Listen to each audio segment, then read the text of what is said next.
네, 하나님 말씀 데살로니가전서 2장 1절로 12절까지 말씀입니다. 네, 오늘은 사랑나무교회 창립 기념 주일입니다. 창립 7주년 예배에 이렇게 온라인으로 예배를 드리는 게 참 마음이 아프고요. 좀 허전하고 그렇습니다. 저는 늘 창립 기념 주일 말씀을 전할 때마다 저 자신을 향해서 설교했습니다. 매주 설교가 그렇지만 특별히 창립 기념주일 설교는 좀 특별하게 제 자신을 더 돌아보면서 그렇게 말씀을 전했어요. 오늘 설교 역시 저 자신에게 하는 설교입니다.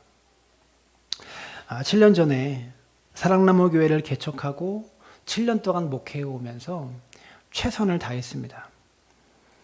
근데 아무것도 없는 상황에서 개척된 교회가 제가 살고 있던 아파트 마루에서 첫 예배를 시작했던 그런 교회가 오늘에 오기까지 이 모든 것이 하나님의 은혜였고요.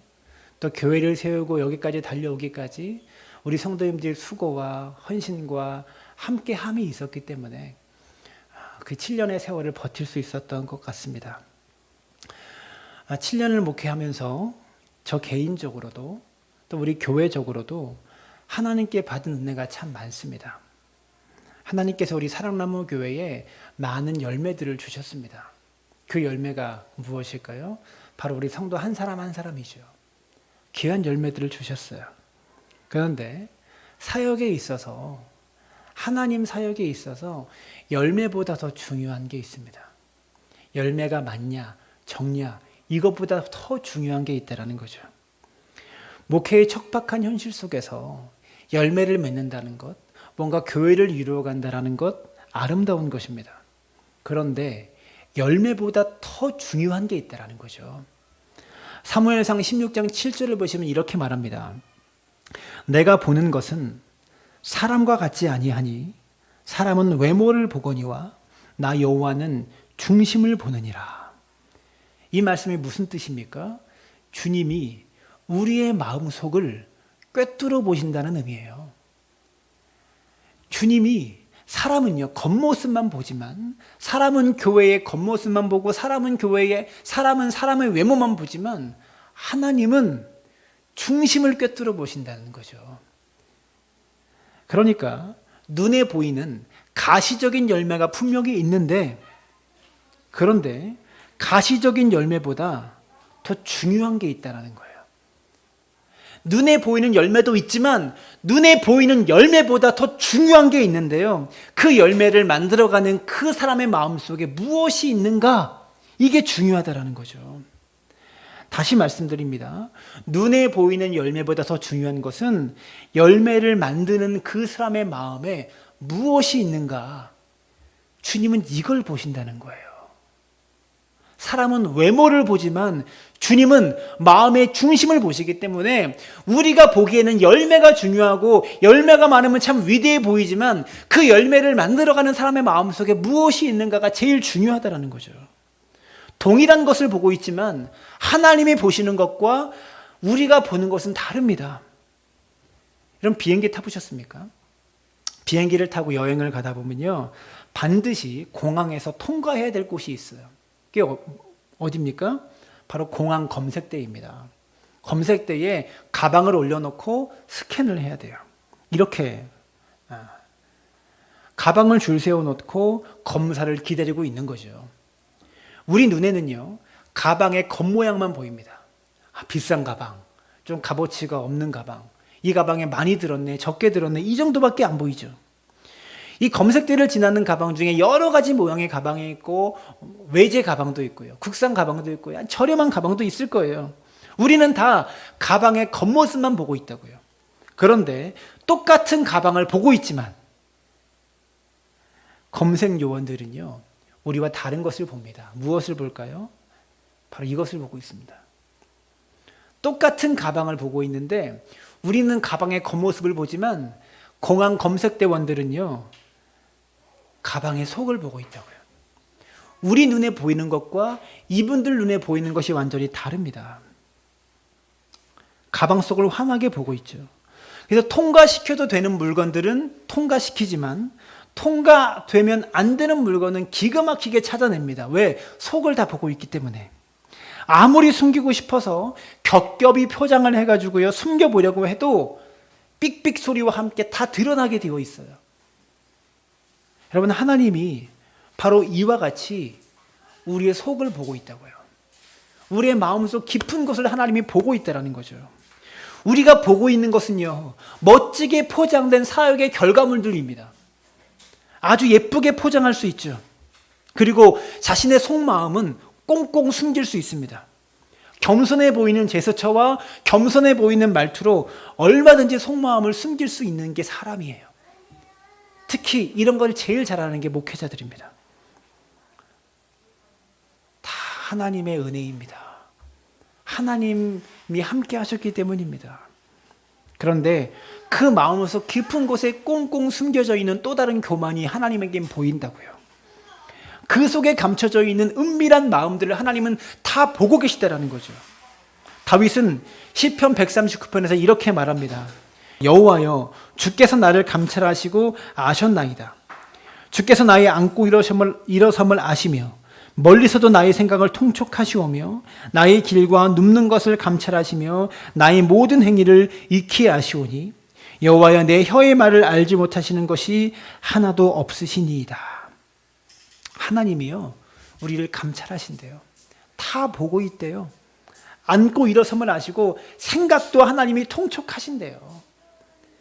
사도행전 5장을 보면 아나니아와 삽비라의 이야기가 나오죠. 그 이야기의 핵심이 무엇입니까? 사람들은요, 아나니아와 삽비라가 교회에 바친 큰 헌금 액수만 보았습니다. 결과물만 보았습니다. 아, 큰 헌금을 했구나. 그래서 큰 헌금을 한 그 결과물은 매우 아름다워 보였습니다. 큰 금액의 헌금이니까요. 그런데 속마음을 꿰뚫어 보시는 하나님은요, 완전히 다른 것을 보셨습니다. 아나니아와 삽비라의 헌금 사건을 제대로 이해하려면 이들이 헌금을 어떤 동기로 결심하게 되었는가를 살펴보아야 돼요. 사도행전 5장에 나오는 아나니아와 삽비라 이야기 전에 여러분, 4장이 무슨 이야기로 끝나는 줄 아세요? 바나바라는 인물을 언급하면서 4장을 끝내고 있습니다. 4장에 나오는 바나바 이야기와 5장에 나오는 아나니아와 삽비라 이야기는 같은 이야기입니다.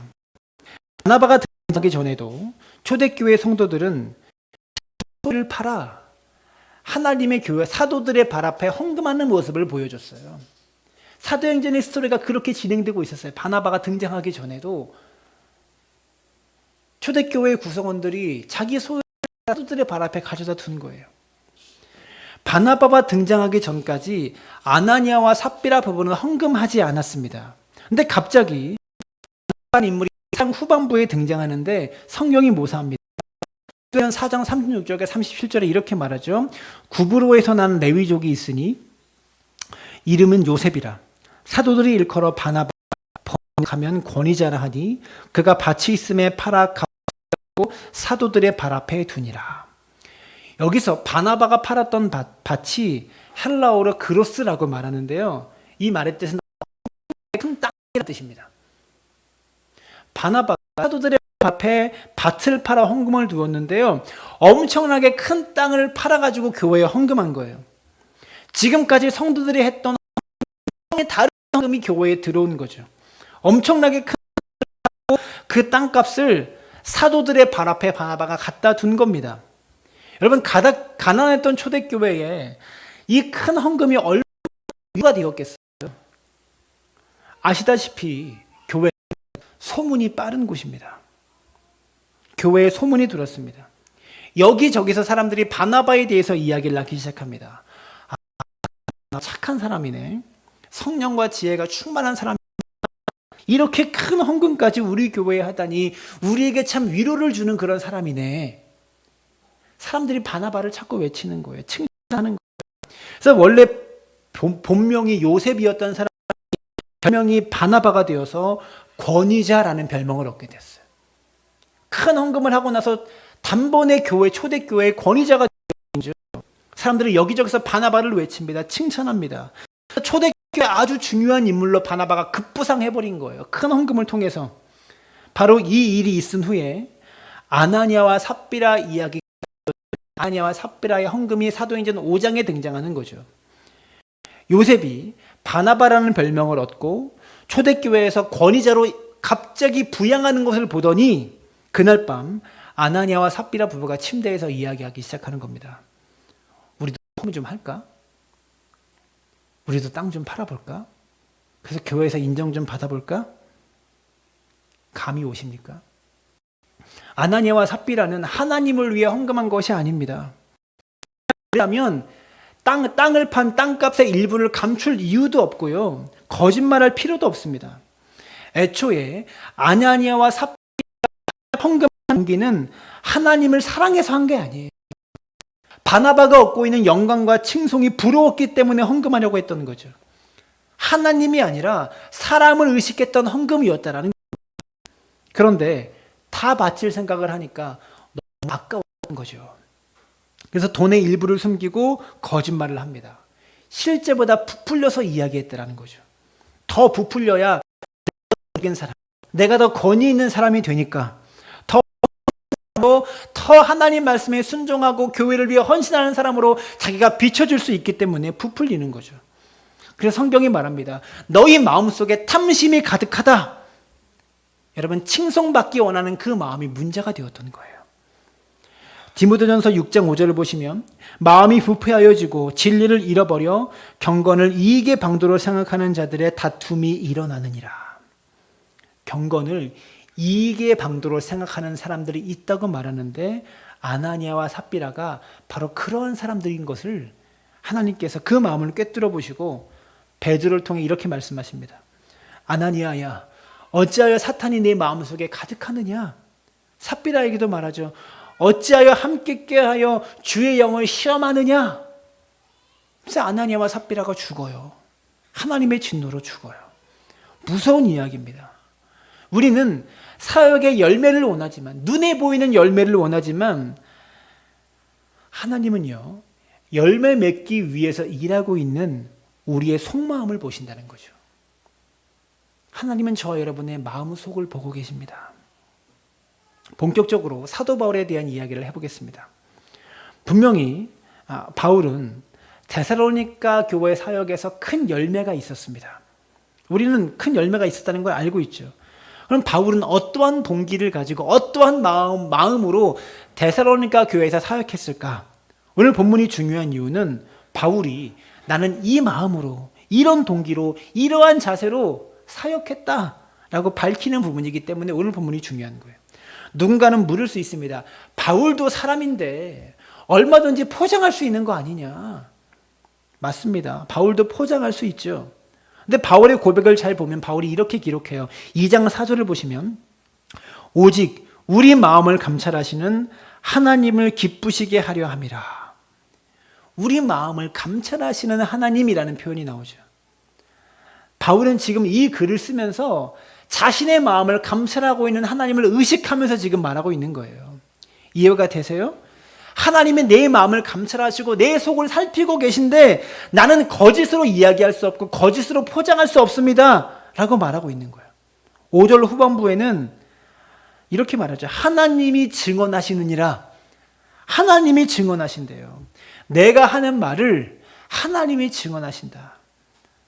바울은 자기가 하고 있는 말에 대하여 하나님을 증인으로 소환하고 있어요.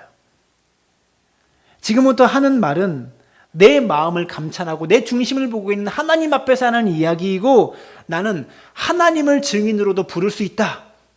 그만큼 진실되게 말하고 있다라고 말하고 있는 거예요.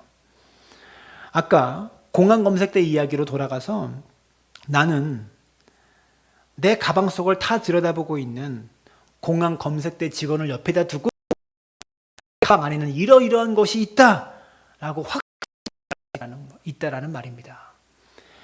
바울이 지금 마음을 감찰하신 하나님 앞에서 내 마음 안에는 이러이러한 것들이 없고 것들이 있다라고 지금 오늘 본문에서 말하는데요. 3절 먼저 바울의 마음에 없는 것, 바울의 중심 속에 없었던 것을 보겠습니다. 3절 우리의 권면은 간사함이나 부정에서 난 것이 아니요 속임수로 하는 것도 아니라 오직 함께 옳게 여기심을 입어 복음을 위탁받았으니 우리가 이와 같이 말함은 사람을 기쁘게 하려 함이 아니요 오직 우리 마음을 감찰하시는 하나님을 기쁘시게 하려 함이라.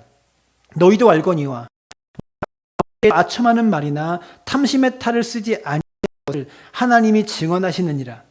또한 우리는 너희에게서든지 다른 이에게서든지 사람에게서는 영광을 구하지 아니하였노라. 우리는 마땅히 권위를 주장할 수 있으나 도리어 너희 가운데 자가 되어 유모가 자기 자녀를 기름과 같이 하였으니.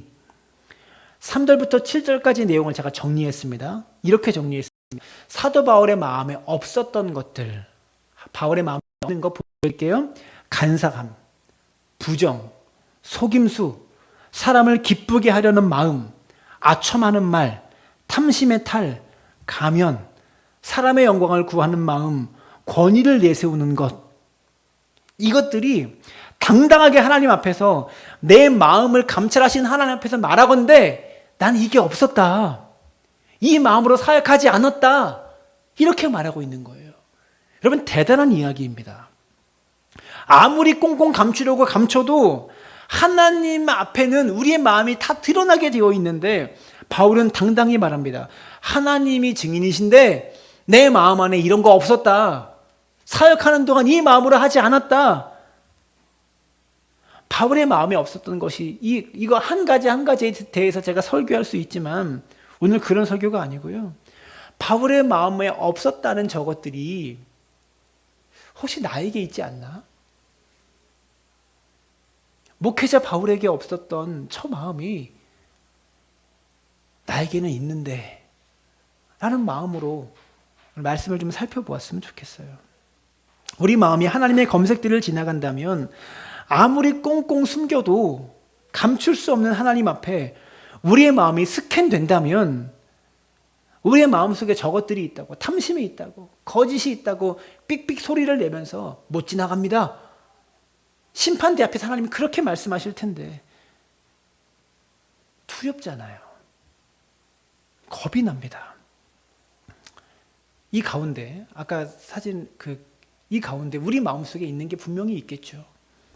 이어서 본문을 보시면 바울은 또 내 마음속에 이러이러한 것들이 있다라고 말합니다. 7절 후반부부터 보면 유모가 자기 자녀를 기름과 같이 하였으니 부모의 마음이 있었다는 거예요. 자녀를 기름과 같은 마음. 우리가 이같이 너희를 사모하여 하나님의 복음뿐 아니라 우리의 목숨까지 너희에게 주기를 기뻐함은 너희가 우리의 사랑하는 자 됨이라. 10절입니다. 우리가 너희 믿는 자들을 향하여 어떻게 거룩하고 옳고 흠없이 행하였는지에 대하여 너희가 증인이요 하나님도 그러하시도다. 너희도 아는 바와 같이 우리가 너희 각 사람에게 아버지가 자기 자녀에게 하듯 권면하고 위로하고 경계하노니. 정리하면 바울의 마음속에 이런 것이 있었다는 겁니다. 뭐가 있었어요? 어머니의 마음이 있었고 내 마음속에 정직함이 있었고 목숨까지 너희에게 줄 정도로 너희를 사랑했고 거룩하고 옳고 흠없이 행했고 자녀에게 하듯이 위로하고 경계했다. 다시 말하지만 바울은 자기 마음을 감찰하시고 다 살피시는 하나님을 증인으로 세우고 자신 있게 말합니다. 내 마음속에 이런 것들이 있었다. 이 마음으로 사역했다. 사랑하는 여러분, 내 마음속에는 이런 것이 있나요? 한번 보세요. 오늘 설교회 할 찬양인데요. 보소서 주님, 나의 마음에 선한 것 하나 없습니다. 참 우리의 마음속에는 선한 것이 없는 것 같습니다. 바울의 마음속에 있었던 어머니의 마음, 정직함, 목숨까지 줄 정도로 사랑하는 마음, 거룩함, 옳음, 흠없이 행함, 자녀에게 하듯이 위로하고 경계하는 그 마음들이, 오늘 말씀의 바울은 하나님 내 마음에 이런 것들이 없네요, 하나님 내 마음에 이런 것들이 있네요 라고 말하는데 내 마음속에는 어떤 것이 있고 어떤 것이 없는지를 살펴볼 수 있는 믿음의 사람들 되기를 바랍니다. 지금 바울은 하나님 앞에서 이 이야기를 내 마음에 없는 것과 데살로니가 교회를 사역하면서 내 마음에 없었던 것과 내 마음에 있었던 것에 대해서 자신 있게 말합니다. 근데 저는 오늘 말씀에 더 놀라운 게 있어요. 오늘 이 설교를 하고 싶었거든요. 데살로니가전서 2장을 주의 깊게 읽어보면 바울이 계속해서 다음과 같은 표현을 쓰고 있습니다. 지금까지는 하나님이 아신다, 하나님이 증인이시다 이렇게 말했잖아요. 마음을 감찰하시는, 내 마음을 다 보시는 하나님이 아시고 하나님이 증인이다라고 말했잖아요. 근데 데살로니가전서 2장을 보면요, 1절에 이렇게 말해요. 너희가 친히 아나니. 2절, 너희가 아는 바와 같이. 9절, 형제들아 우리의 수고와 애쓴 것을 너희가 기억하리니. 지금 무슨 말이에요? 내 마음이 그랬다는 것을, 내가 그런 마음을 가지고 사역했다는 것을, 그런 동기로 교회에서 목회했다는 것을 하나님이 아시는 것만이 아니라 여러분도 다 알고 있지 않나? 그 말이에요. 대단한 사람입니다. 바울의 삶과 바울의 사역은 하나님만 아시는 것이 아니라 다른 사람들도 다 알고 있었다는 거죠. 바울이 이 마음으로 사역했고 이게 있었고 이게 없었다는 거 하나님만이 아니라 사람도 다 알았다라는 거예요. 이게 왜 대단하냐면 우리가 얼핏 생각하면 하나님께 인정받는 게 참 어려울 것 같아요. 사실은요, 가까이 있는 사람에게 인정받는 게 어렵습니다. 자매가 있다고 칩시다. 언니와 동생이 있습니다. 언니가 사랑에 빠져서 한 남자와 결혼하게 됐습니다. 그러면 그 남자를 일컬어 여동생이 형부라고 되죠. 그런데 아직 언니에게 콩깍지가 벗겨지지 않은 형부가 처제에게 이렇게 말합니다. 처제, 언니는 참 깔끔하고 참 매너 좋고 예의 바른 사람 같아. 언니 너무 좋다. 근데 99%의 처제가 이렇게 대답할 거예요. 형부, 언니를 잘 몰라서 그래요. 99%가 다 이렇게 대답하게 돼 있죠. 저도 동생 결혼할 때 매제한테 좀 한마디 해주고 싶었어요. 살아보라고. 얼마나 늦잠 많이 자고 얼마나 지저분한 지. 여러분, 99%의 언니가 동생에게 인정받지 못하고 남매끼리, 형제끼리 인정받기가 참 어려워요. 나를 하나님은 인정해 주시지만 내 남편은 잘 인정 안 해줍니다. 내 아내는 나를 잘 인정 안 해줘요. 근데 바울이 대단한 게 뭐냐면 내가 그런 마음으로 사역했고 그런 마음으로 목회했다라는 것을 하나님이 증인이고 데살로니가 교회 성도 여러분도 알지 않느냐 라고 있는 겁니다. 우리 같으면 내가 그런 사람이다라는 것을 내 아내가 증언해 주고요, 내 남편이 증언해 주는 거예요. 내 오빠가, 내 동생이 우리 오빠 이런 사람이야, 우리 남편 이런 사람이야 라고 증언한다는 거예요. 바울은 내가 하나님의 사람으로 그렇게 살았던 것을 사람들도 안다. 이 모습이 되고요, 여러분에게도 도전이 되기를 바랍니다. 바울의 사역에는 분명한 목표가 있는데 바울의 사역의 목표가 12절입니다. 세번역 성경인데요, 이렇게 말하죠. 우리는 여러분을 권면하고 격려하고 경고합니다마는 그것은 여러분을 부르셔서 당신의 나라와 영광에 이르게 하시는 하나님께 합당하게 살아가게 하려는 것입니다. 무슨 말이냐?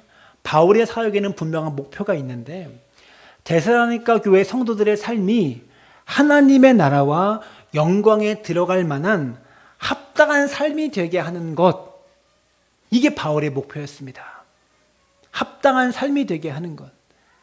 데살로니가 교회 성도들에게 너희의 삶이 하나님의 나라에 들어갈 만큼, 하나님의 영광에 이를 만큼 합당한 삶이 되었으면 좋겠다. 이것이 바울의 목표였다고요. 데살로니가 지역에 살던 사람들은요, 우상 숭배하던 사람입니다. 그 지역이 우상의 땅이었어요. 그래서 데살로니가 교회 성도들의 원래의 삶은 하나님 앞에 나아갈 수 없는 그런 삶이었겠죠. 근데 이제 바울은 데살로니가 성도들에게 요구합니다. 이제 예수 믿었으니 너희의 삶을 바꿔라. 너희의 삶이 하나님의 나라와 영광에 합당한 삶이 되어라.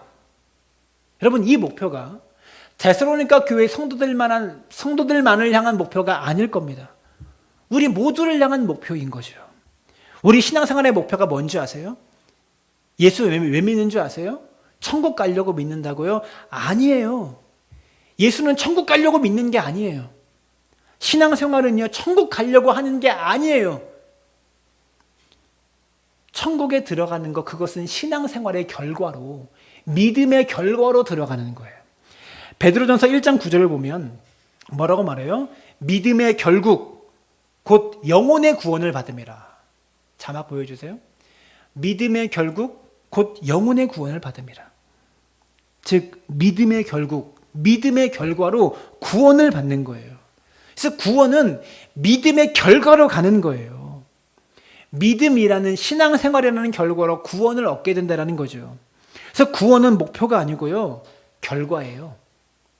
구원이 우리의 목표라면, 구원이 신앙생활의 목표라면 신앙생활을 시작한 순간 죽어야 돼요. 우리 모두는 다 이룬 거니까, 목표를 이룬 거니까. 우리에게 믿음이 생기는 순간 하나님은 우리를 데려가셔야 돼요. 목표를 이룬 거니까요. 근데 믿음이 생겨도 하나님을 믿는 이 믿음 붙잡고 우리는 이 땅에서의 삶을 계속해서 살아가야 되는 거예요. 무슨 말입니까? 우리를 구원하신 목적이 따로 있다는 거죠. 천국에 있는 게 아니라, 우리를 구원하시는 목적이 천국에 있는 게 아니라 다른 데 있다는 거예요. 무엇입니까? 하나님께서 받으실 만한 합당한 삶을 살아가도록 하는 것, 그것이 신앙생활의 목표고 우리를 구원하신 이유라는 거예요. 그게 우리 목표인 거예요. 바울의 핵심적인 메시지가 그겁니다. 하나님께 회개하고 돌아와서, 우상 숭배에서 돌아와서 하나님 앞에 하나님이 받으실 만한 합당한 삶, 거룩한 삶을 살아라. 이게 바울의 메시지인 거예요. 로마서 12장 1절에서 바울은 같은 이야기를 합니다. 그러므로 형제들아, 내가 하나님의 모든 자비하심으로 너희를 권하노니 너희 몸을 하나님이 기뻐하시는 거룩한 산 제물로 드리라. 이는 너희가 드릴 영적 예배니라. 너의 삶을 제물로 드려라. 무서운 이야기입니다. 우리가 예수 믿고 나서 우리에게 요구되는 것이 있어요. 그게 뭔지 아세요? 하나님이 받으실 만한 합당한 삶을 살아가는 거예요. 그게 우리 목표라고요. 너희의 삶을 하나님께 보여드려도 흠 없는 삶, 괜찮은 삶을 살아내라. 그게 우리가 신앙생활하는 이유라고요. 그렇게 살아갈 때 결과로 구원을 얻는 거고 결과로 천국에 가는 거예요. 사도 요한도 이렇게 얘기했죠. 회개에 합당한 열매를 맺어라. 여러분, 우리의 삶의 변화를 주님께서 원하십니다. 그리고 여러분이 변화된 삶을 살기 위하여 목사가 변화된 삶을 살아가야만 하는 거예요. 성도들이 보기에, 형제들이 보기에 어떻게 사역했고 어떻게 목회했는지 하나님의 부르심에 합당한 삶과 목회의 모습들을 성도들에게 보여주고 그 모습을 본받고 여러분도 하나님 앞에 합당한 삶을 살아가야 되는 거예요. 바울이 데살로니가 교회 성도들에게 했던 것이 그거예요. 내가 이렇게 목회하고 이렇게 살지 않았냐. 너희도 하나님 앞에 합당한 삶을 살아라. 우리 삶의 변화를 주님께서 원하십니다. 우리를 구원하신 목적이 삶의 변화입니다. 천국에 가는 것은 결과적으로 가는 것이고요. 우리를 이 땅에 부르셔서 하나님 나라에 합당한 삶을 살아가는, 우리 삶을 하나님께 보여드려도 괜찮은 삶으로 만들어가는, 월요일부터 토요일까지, 아니 일주일 모든 삶이 하나님께서 받으실 만한 삶이 되라고 우리에게 말씀하시는 거예요. 예수 믿는 사람은 왜 술, 담배를 안 하는 줄 아세요? 술, 담배에 대한 저의 생각을 제가 말씀드렸죠. 저는 술과 담배를 죄라고 생각하지 않습니다. 그것 때문에 천국과 지옥이 결정되지 않고요. 그것 때문에 경건과 불경건을 말할 수가 없어요. 근데 예수 믿는 사람들이 왜 술, 담배를 못 하는지, 안 하는 문화가 지금까지 만들어지고 있는 줄 아세요? 여러분, 하나님 앞에서, 우리 문화에서 하나님 앞에서 맞담배 필 수 있으세요? 높은 사람 앞에서, 내가 존경하고 높은 사람 앞에서 담배 못 피잖아요. 하나님 앞에서 술 한 잔 딱 받고 할 수 있으세요? 내가 존경하고 높은 사람 앞에서는 그렇게 못 하잖아요. 그 문화와 그 마음들이 우리에게 있기 때문에 한국 사회 문화에서 아직까지 술, 담배를 교회가 못 받아들이는 거예요. 아무리 신학적으로 가르쳐도. 여러분, 우리의 삶이 하나님 앞에 바르게 보이는 삶으로 만들어 가라는 거죠. 사람은 화려한 것, 눈에 보이는 것들만 봅니다. 사역의 성과와 열매와 결과물들만 봅니다. 그러나 하나님은 다른 것을 보십니다. 우리 마음속 깊은 것을 보시고 우리의 속마음을 먼저 보시죠. 결과를 만들어내고 열매를 만들어내는 사람의 속마음을 하나님 먼저 꿰뚫어 보신다고요. 공항 검색대 직원이 가방 속을 샅샅이 다 들여다보듯이 하나님은 우리 마음을 그렇게 보고 계십니다. 검색대 직원은요, 놓치는 물건이 있을 수 있어요. 보안을 철저히 하지만 통과하는 마약이 생길 수도 있어요. 근데 하나님은 단 하나도 통과시키지 않으세요. 오늘 바울이 하나님을 소환해 놓고 말합니다. 증인으로 불러놓고 말합니다. 데살로니가 교회를 섬기는 중에 내 마음에 이러이러한 것들이 없었고 이러이러한 것들이 있었다라고. 이 모든 것들이 하나님의 증인이시고 여러분도 알지 않느냐. 제가 이렇게 말할 수 있는 목회자가 되도록 기도해 주시기를 바랍니다. 바울의 사역의 궁극적인 목표는 데살로니가 교회 성도들의 삶이 하나님이 받으실 만한 삶, 하나님께 보여드려도 삶 자체를 하나님께 보여드려도 괜찮은 삶이 되어지는 것, 그게 바울의 사역의 목표였어요. 그리고 이 목표가 데살로니가 교회 교인들만을 향한 목표가 아닙니다. 우리 사랑나무 교회에 말씀하시는 목표입니다. 하나님 앞에 변화된 삶, 하나님이 받으실 만한 그런 삶을 살아갈 수 있는 믿음의 사람들 되어지시기를, 주일만이 아니라 월요일부터 토요일까지 우리 삶 전체를 하나님께 보여드려도 괜찮은 삶으로 그렇게 만들어가고 갖고 와가는 믿음의 사람들 되어주시기를 주님의 이름으로 축원합니다.